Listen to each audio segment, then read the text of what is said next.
नमस्कार साथियों, मैं रामकरण सिंह यादव, एडवोकेट, निदेशक CDR law and tax services private limited. आज हाजिर हूं आपके बीच में एक विषय पर सर्कुलर के संबंध में आपसे चर्चा करूंगा। जो सर्कुलर दिनांक 26 मई 2026 को commissioner GST state tax Uttar Pradesh द्वारा जारी किया गया है। और साथियों, बताते चले कि ये जो सर्कुलर है, ये सर्कुलर पंजीयन व्यवस्था को सुदृढ़ बनाए जाने के संबंध में जारी किया गया है। और एक महत्वपूर्ण बात ये है कि ये जो सर्कुलर है, परिपत्र है, ये आपका तत्काल प्रभाव से लागू माना जाएगा। इसमें कुछ बिंदु ऐसे हैं जो जारी किए गए हैं और उनका पालन सभी को करना बहुत ही अनिवार्य है। यूं कह लें कि पंजीयन व्यवस्था को थोड़ा सा टफ बनाया गया है। यानी पंजीयन जिस तरीके से पहले बड़ी आसानी से मिल जाता था और लोग काम करना स्टार्ट कर देते थे, अब उस व्यवस्था को थोड़ा सा सुदृढ़ बनाया गया है समय को देखते हुए। आइए चलते हैं, चर्चा करते हैं कि इसमें क्या परिवर्तन का प्रस्ताव किया गया है। इसमें लिख रहे हैं कि विभाग द्वारा जारी किए जा रहे पंजीयन सत्यापन में पाया गया है कि बड़ी संख्या में करा प्रवंचन में लिप्त व्यक्ति कूट रचित प्रपत्रों, काल्पनिक पतों एवं अन्य व्यक्तियों की पहचान का दुरुपयोग कर जीएसटी पंजीयन प्राप्त करने में सफल हो रहे हैं।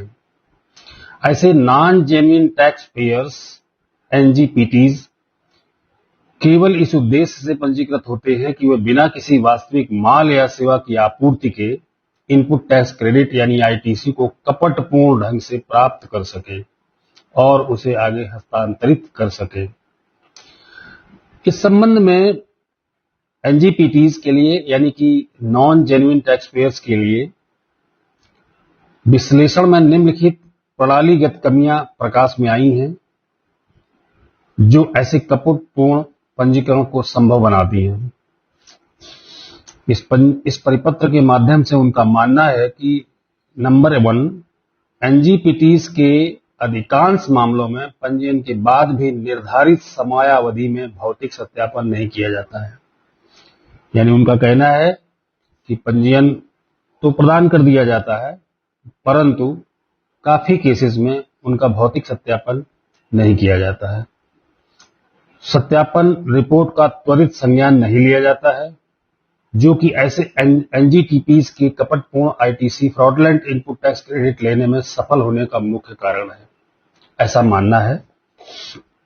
बिंदु संख्या 2 में कहते हैं कि विभागीय पर्यवेक्षणीय अधिकारी नए पंजीयनों के प्रभावी अनुश्रवण नहीं किया जाता है। पहले तो उन्होंने क्या है कि कमियां बताई हैं कि क्यों ऐसा हो रहा है। तीसरा, उन्होंने कहा है कि जीएसटी नेटवर्क जीएसटीएन द्वारा जोखिम स्कोर, जो शायद हमारे आपके लिए उपलब्ध नहीं होता है, विभागीय अधिकारियों के लिए उपलब्ध होता है, कि जिसमें जोखिम स्कोर दिखता है, आधारित उपकरण एवं जोनल बीफा लॉगिन अपर आयुक्त राज्य को उपलब्ध कराए गए हैं, परंतु विभागीय अधिकारियों द्वारा इनका उपयोग नहीं किया जाता है।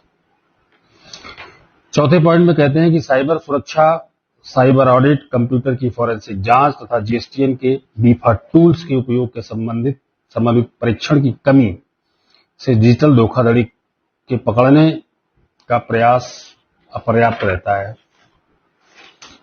पांचवें पॉइंट में कहते हैं कि in non genuine tax payers के विरुद्ध की गई कार्यवाही तथा पर्यवेक्षक अधिकारियों द्वारा की गई अनुवर्ती कार्यवाही के विश्लेषण कर सुधारात्मक कदमों की कार्य योजना करना होना।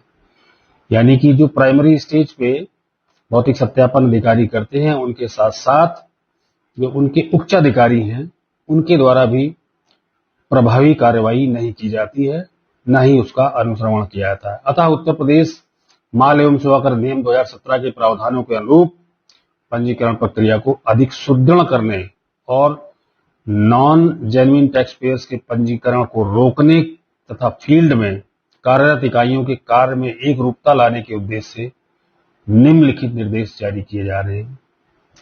अब आपको साथियों बता दें कि जो निर्देश जारी किए जा रहे हैं, इनका पालन तत्काल प्रभाव से लागू है। इसके लिए कोई आगे की पूर्ववर्ती डेट नहीं दी गई है, तुरंत लागू हैं।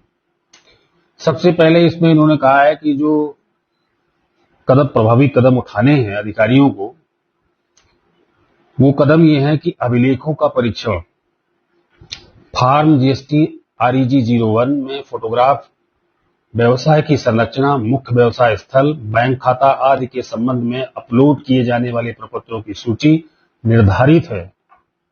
सहायक आयुक्त उक्त प्रपत्रों का सावधानी पूर्वक परीक्षण करें ताकि यह सुनिश्चित हो सके कि प्रपत्र स्पष्ट, पूर्ण एवं प्रासंगिक हैं। इसके अतिरिक्त आवेदक द्वारा भरे गए विवरण या जानकारी का भी सहायक आयुक्त द्वारा सावधानी पूर्वक परीक्षण किया जाए ताकि अपलोड किए गए प्रपत्रों के साथ सहसंबंध और क्रॉस वेरिफिकेशन हो सके तथा आवेदन की प्रामाणिकता की जांच हो सके। मुख्य तथा अतिरिक्त व्यावसायिक स्थलों के पते के विवरण तथा आवेदन के साथ अपलोड किए गए संबंधित प्रपत्रों का सावधानी पूर्वक परीक्षण किया जाए ताकि ऐसे व्यावसायिक स्थानों के पते की पूर्णता और शुद्धता की जांच हो सके। इसके अतिरिक्त जहां तक संभव हो सके पते के प्रमाण के रूप में प्रस्तुत प्रपत्रों की प्रामाणिकता को भी सार्वजनिक रूप से उपलब्ध कराए गए स्रोतों जैसे कि भूमि रजिस्ट्री, बिजली वितरण कंपनियां, नगर पालिकाओं तथा स्थानीय निकायों की वेबसाइट आदि से क्रॉस वेरीफाई किया जा सके। यानी इनका कहना है कि जो डॉक्यूमेंट्स अपलोड किए जा रहे हैं पंजीयन के संबंध में, उनकी क्रॉस वेरिफिकेशन भी की जाए सहायक आयुक्तों द्वारा। दूसरे पॉइंट में कहते हैं कि जीएसटी पंजीयन के सभी नए आवेदनों की जांच अतिरिक्त सतर्कता के साथ की जाए। और वो सतर्कताएं कौन सी बरती जाएं? नंबर 1, पहचान के प्रमाण एवं पते के प्रमाण के रूप में प्रस्तुत प्रपत्रों का पंजीयन प्रदान करने से पूर्व उपलब्ध डेटाबेस यानी जीएसटीएम का जोखिम स्कोर का उपयोग करके क्रॉस वेरिफिकेशन किया जाए। दूसरा उन्होंने कहा है कि जिन प्रार्थना पत्रों के आधार ऑथेंटिकेशन टैब में यह परिलक्षित हो रहा है कि आधार में दर्ज मोबाइल नंबर और प्रार्थना पत्र में प्रयुक्त मोबाइल नंबर में अंतर है, ऐसे प्रार्थना पत्रों के निस्तारण में अतिरिक्त सतर्कता बरती जाए। तीसरा इन्होंने कहा है कि फर्म के पंजीयन में कोई अन्य फर्मों से संबद्ध एक ही मोबाइल नंबर, ईमेल आईडी का उपयोग किया गया हो। अगर ऐसा पाया जाता है तो अगले बिंदु में कहते हैं कि फर्म के पंजीयन हेतु प्रयुक्त पैन एवं पूर्व में नॉन जेन्युइन टैक्स पेयर्स के रूप में निरस्त किए जा चुके फर्म से संबंधित हो। इन्होंने कहा कि अगर एक पैन है, वो पैन चाहे वो फर्म के लिए इस्तेमाल किया जा रहा हो, नॉर्मली क्या होता है कि इंडिविजुअल कैपेसिटी में अगर पैन का रजिस्ट्रेशन हम पहले ले चुके हैं और लेने के बाद उसमें कोई दिक्कत आई है या वो बंद हो गया है या हम उसकी प्रॉपर कंप्लायंस नहीं कर पाए हैं और जीएसटी रजिस्ट्रेशन कैंसिल हो चुका है, सुओ मोटो डिपार्टमेंट ने कैंसिल कर दिया है, तो ऐसी दशा में अगर हम फर्म के लिए भी अप्लाई करते हैं तो अब हमारे लिए मुश्किल होगा, क्योंकि पॉइंट नंबर 4 में इन्होंने कहा है कि अगर पहले से कोई नॉन जेन्युइन टैक्स पेयर्स के रूप में निरस्त किया जा चुका है तो उसका बहुत गहनता से उसकी जांच करने के बाद ही उसको पंजीयन दिया जाए। अगले पॉइंट में कहते हैं फर्म के पंजीयन हेतु प्रयुक्त पैन निरस्त पंजीयनों में पूर्व में प्रयुक्त हो। कहने का मतलब फर्म का जो पंजीयन है या उसके साझीदारों का जो पंजीयन है, अगर पहले से किसी फर्म में ऐसे व्यक्तियों का पंजीयन या पैन पर आधारित पंजीयन निरस्त हो चुका है तो बहुत ही सावधानी पूर्वक ऐसे पंजीयनों को प्रदान किया जाना चाहिए और उनके पेपरों की प्रॉपर जांच करनी चाहिए। अगले बिंदु में कहते हैं साझेदारी वाली फर्मों, पार्टनरशिप फर्म के साझेदारों एवं कंपनी के डायरेक्टर्स के पैन पूर्व में निरस्त की जा चुकी फर्म अथवा एनजीपीटीज के रूप में निरस्त की जा चुकी फर्म से संबंधित हो। दोबारा उन्होंने वही बात की कि अगर ऐसे साझेदार या कंपनी के डायरेक्टर इसके पहले अगर कोई जीएसटी नंबर ले चुके हैं अपने इंडिविजुअल कैपेसिटी में और वो बाय द वे निरस्त किया जा चुका है नॉन जेन्युइन टैक्स पेयर्स के रूप में, तो ऐसी दशा में बहुत ही सावधानी पूर्वक उसकी जांच करने के उपरांत ही यदि आवश्यक हो तो ही नंबर दिया जाए। अगले बिंदु में कहते हैं कि पंजीयन प्रार्थना पत्र के निस्तारण के समय third party data information tab में उपलब्ध PDS public distribution system DBT आदि लाभार्थी होने की परिस्थिति की जांच अवश्य कर लें। यदि कोई आवेदनकर्ता पीडीएस यानी सार्वजनिक वितरण प्रणाली रहा है या प्रत्यक्ष लाभ अंतरण डायरेक्ट बेनिफिट ट्रांसफर लाभार्थी के रूप में परिलक्षित हो रहा है तो ऐसे आवेदन में निस्तारण में अतिरिक्त सतर्कता बरती जाए। अगले बिंदु में कहते हैं कि पंजीयन प्रार्थना पत्रों के निस्तारण में समस्त सहायक आयुक्त इस बिंदु का अनुपालन करना सुनिश्चित करेंगे कि यदि उनके लॉगिन पर प्राप्त एआरएन किसी अन्य खंड क्षेत्राधिकार का है तो प्रत्येक दिशा में आगामी कार्य दिवस में ही उसको संबंधित खंड के सहायक आयुक्त के लॉगिन पर स्थानांतरित कर दिया जाए।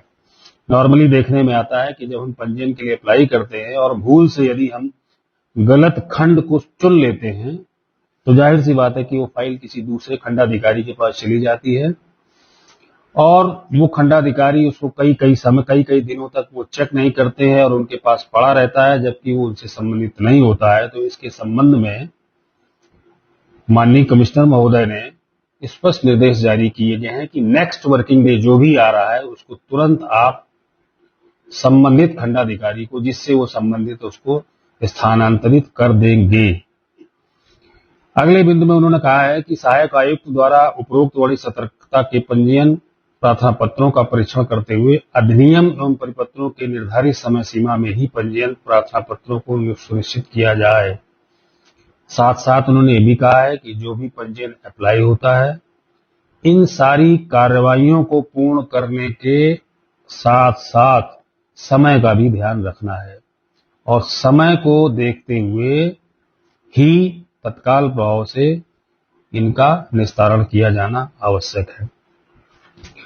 अब बात करते हैं भौतिक सत्यापन की प्रक्रिया, जो कि इस सर्कुलर के जरिए आपको साथियों बता दूं कि थोड़ा सा ज्यादा टफ कर दी गई है। अभी क्या होता था कि जब भी हम कोई पंजीयन प्रार्थना पत्र दाखिल करते थे, ऑनलाइन अपलोड करते थे, तो भौतिक सत्यापन व्यापार स्थल का कभी कभी होता था और कभी कभी नहीं भी होता था।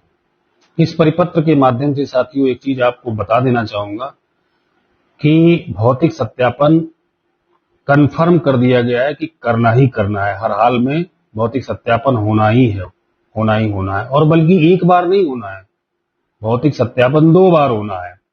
ये थोड़ा जान करके परेशानी होगी और आश्चर्य भी होगा।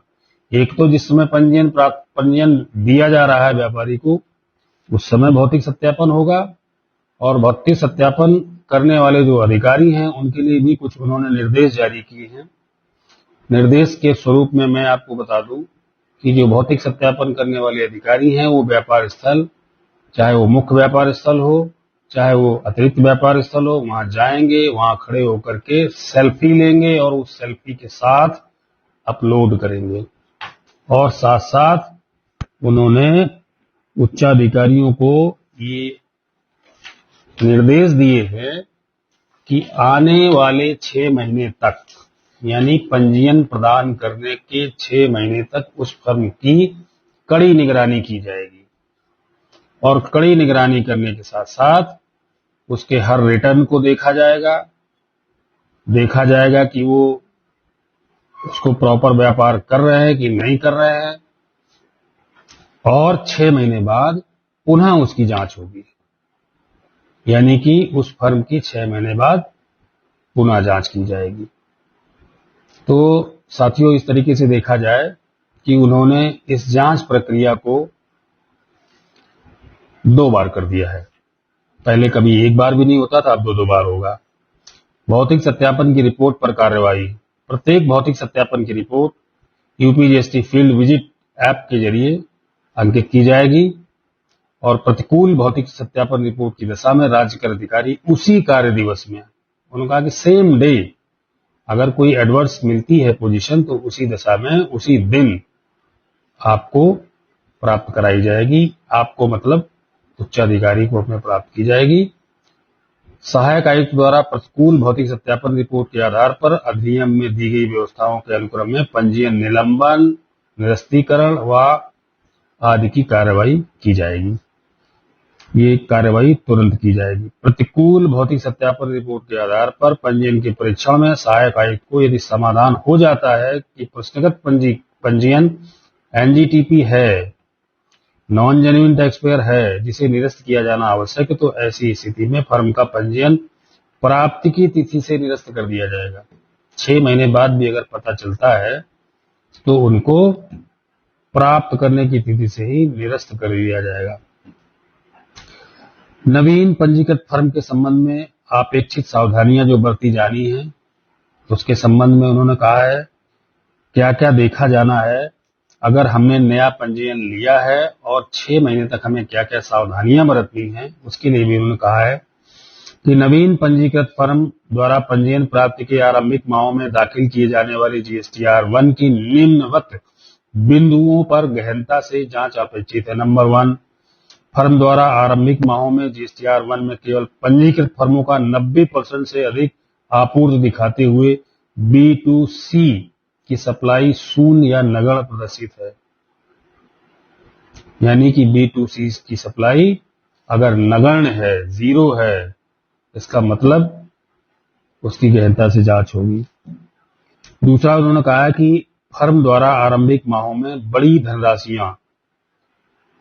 धनराशियों की B2B सप्लाई अगर प्रदर्शित हो रही है तो उसकी भी जांच की जानी चाहिए। फर्म द्वारा आउटवर्ड सप्लाई में एक ही जीएसटी पर बार बार धनराशियों से इनवॉइस जारी किया जा रहा है तो भी उसकी जांच की जानी है।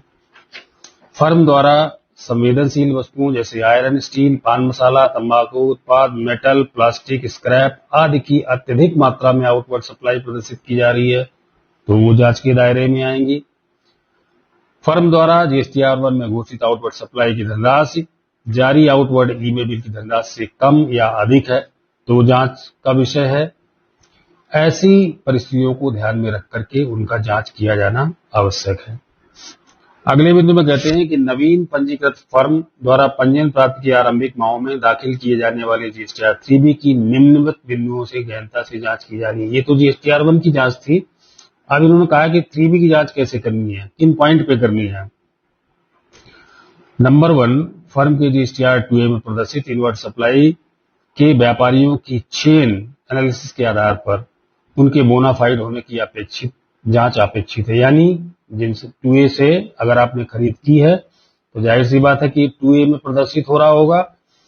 तो अब ये देखा जाएगा कि जहां से 2A से आपने खरीदा है, हमारी खरीदने वाली पार्टी कौन है, उसके पहले वाली पार्टी कौन है, उसके पहले वाली पार्टी कौन है, यानी कि उसकी सप्लाई चेन को पूरा चेक किया जाएगा और उसमें एक भी फर्म अगर कहीं से भी गड़बड़ पाई जाती है तो कार्रवाई अपेक्षित है। दूसरा, उन्होंने कहा है कि फर्म के जीएसटीआर 1 में घोषित आउटवर्ड सप्लाई के सापेक्ष जीएसटीआर 2A में नगण्य अथवा शून्य इनवर्ड सप्लाई प्रदर्शित है।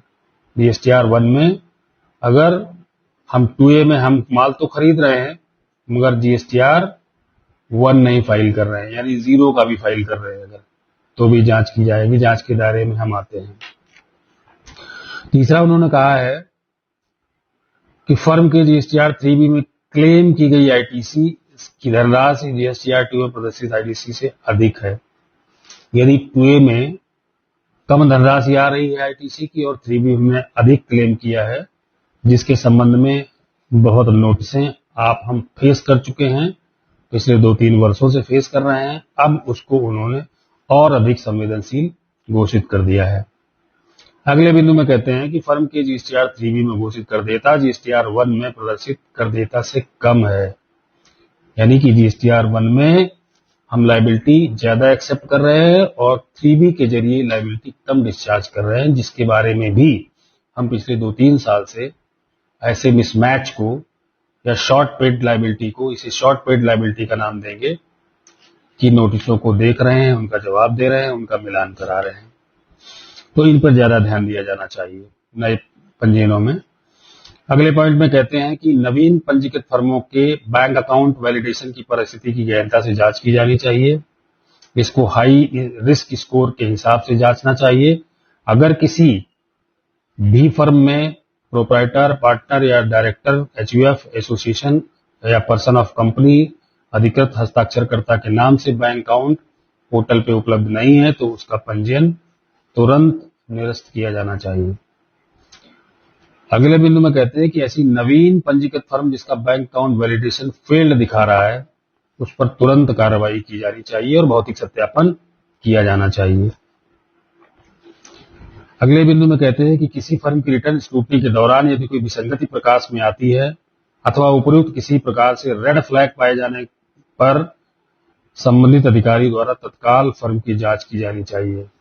पहली जांच पंजीयन के समय, दूसरी जांच 6 महीने बाद, तीसरी जांच अगर रेड फ्लैग मार्क होता है तो, यानी फर्म की जांच जांच जांच और जांच, केवल जांच होनी चाहिए। और यदि ऐसी कोई संभावना या सूचना प्राप्त होती है तो जीएसटी एक्ट की धारा 71 क्या कहता है? व्यापार स्थल तक पहुंच, कारोबार स्थल तक पहुंच, यानी कि जीएसटी के अधिकारी व्यापार स्थल पर पहुंच जाएंगे आपके।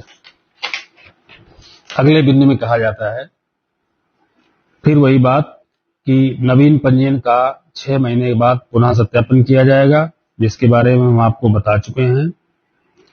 और उसकी जांच की रिपोर्ट जो जांच अधिकारी है, व्यापार स्थल की जांच अधिकारी, हमारे यहाँ नॉर्मली हम लोगों के यहाँ सीटीओ महोदय करते हैं, कमर्शियल टैक्स ऑफिसर, जिन्हें आजकल राज्य कर अधिकारी कहते हैं, उनकी जिम्मेदारी होगी। उनकी रिपोर्ट एसी को जाएगी, असिस्टेंट कमिश्नर को, इसके बाद ज्वाइंट कमिश्नर को जाएगी, सारी प्रक्रिया पूरी होगी।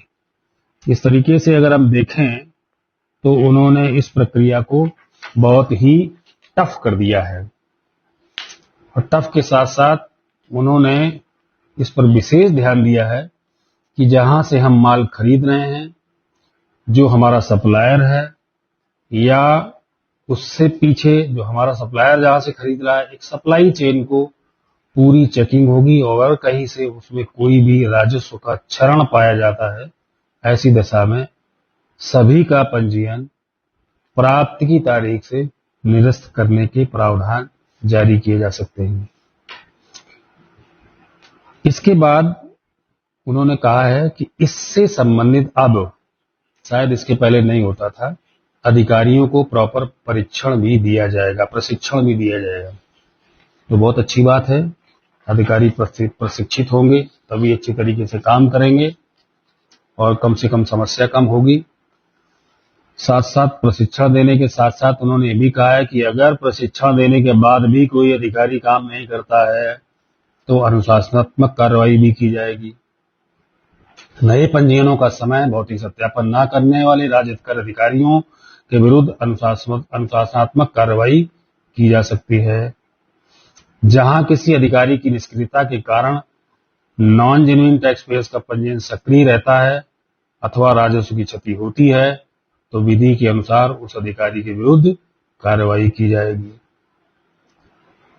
तो आप ये मान के चलिए कि इस परिपत्र के माध्यम से कमिश्नर महोदय द्वारा पंजीयन प्रक्रिया को बहुत ही टफ कर दिया गया है, बहुत ही मुश्किल कर दिया गया है। यानी कि अब व्यापारियों को पंजीयन प्राप्त करना उतना आसान नहीं बचा है जितना कि हम समझते थे, या इसके पहले शुरुआत में हमसे कहा गया था कोई भौतिक सत्यापन नहीं होगा और कोई भी व्यापार स्थल की जांच नहीं की जाएगी, कुछ भी बहुत क्रिटिकलनेस नहीं होगा, एक कर, एक बाजार, सरलीकरण आदि आदि के जो दावे किए जा रहे थे वो सारे के सारे दावे इस परिपत्र के माध्यम से या इस परिपत्र को पढ़ने के बाद खोखले नजर आने लग गए हैं। यानी कि अब ये व्यवस्था पूरी तरीके से जैसे कि वैट में थी, लगभग उसी दिशा में अग्रसित होती दिख रही है। हाँ, एक चीज और भी है, जब पहली बार पंजीयन में व्यापार स्थल का भौतिक सत्यापन होगा तो वहां पे 2 स्वतंत्र गवाहों के दस्तखत भी चाहिए होंगे। यानी व्यापार जब आपने शुरू किया, उन्होंने पंजीयन दे दिया, पंजीयन देने के बाद 6 महीने बाद जब पुनः अधिकारी उस व्यापार स्थल की जांच करने जाएंगे तो वहां पे 2 स्वतंत्र गवाहों के दस्तखत भी लेके आएंगे और वो उनसे पूछेंगे, उनका स्टेटमेंट लेंगे, क्या ये दुकान, ये व्यापार स्थल खुलता है, इसमें काम होता है या नहीं होता है। ये भी एक मुश्किल चीज है। खैर, जिस व्यवस्था में रखा जाएगा व्यापारियों को उसी व्यवस्था के हिसाब से काम करना है। हमारा आपका फर्ज है कि हम सभी अपने व्यापारियों को इसके संबंध में अवगत करा दें, समय रहते अवगत करा दें, इन परेशानियों को अवगत करा दें, ताकि वो आपके पास बहुत ही सुदृढ़ पेपर और डॉक्यूमेंट लेकर के पंजीयन प्राप्त करने के लिए आए। बहुत बहुत धन्यवाद साथियों, और शीघ्र ही हाजिर होते हैं नए विषय के साथ। धन्यवाद।